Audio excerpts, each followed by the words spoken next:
মিলন ব্যাপারীর নেতৃত্বে হামলা চালানো হয় ফরিদপুরের ইউসুফ মিয়া এবং তার পক্ষের লোকজনের উপর। ছুরিকাঘাতে মারা যান ইউসুফ, আহত হন আরও কয়েকজন। বিস্তারিত আলী আহমেদের রিপোর্টে।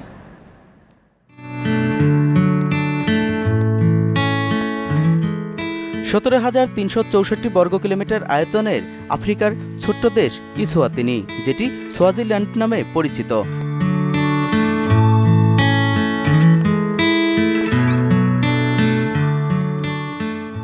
দেশটিতে বাস করে 1000-এর মতো বাংলাদেশি, অধিকাংশই বিভিন্ন ব্যবসার সাথে জড়িত। কোনো দূতাবাস না থাকায় পাশের দেশ দক্ষিণ আফ্রিকায় নিযুক্ত বাংলাদেশের রাষ্ট্রদূত সোয়াজিল্যান্ডের সমস্যা সমাধানে কমিটি গঠনের পরামর্শ দেন। সে অনুযায়ী নির্বাচনের মাধ্যমে কমিটি গঠনের প্রক্রিয়া শুরু হলে বিবাদে জড়ায় দুটি পক্ষ। সমস্যা সমাধানে 15 ডিসেম্বর সোয়াজিল্যান্ডের মম্বানোর স্লাঙ্গানো এলাকায় বৈঠকে বসে তারা। বৈঠকে এক পক্ষের হামলায় নিহত হন ইউসুফ মিয়া। এ ঘটনায় আহত হন কয়েকজন।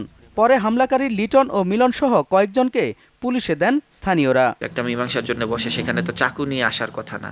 এই লিটন ব্যাপারী সে ছুরি নিয়েই লিটনের মিটিংয়ে বসা ছিল।